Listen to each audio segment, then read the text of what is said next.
একজন ব্যক্তি তার আয়ের 80% ব্যয় করেন এবং 1500 টাকা সঞ্চয় করেন, তার মোট আয় কত?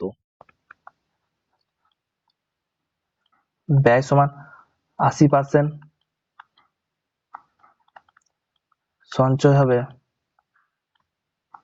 100 - 80 সমান 20%।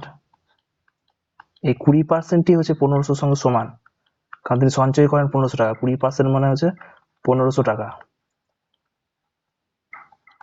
তাহলে 1%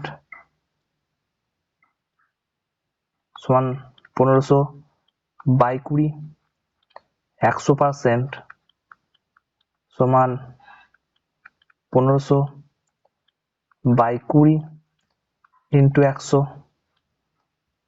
শূন্য শূন্য কাটবে, 2, 5, 10, তাহলে এটা হবে 7500 টাকা।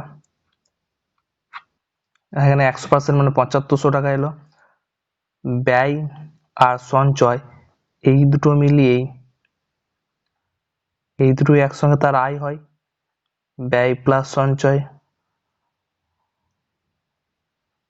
তাহলে 80 আর 20 100, 100% তার মোট আয়, আর 100% হচ্ছে 7500 টাকা, অতএব 7500 টাকা।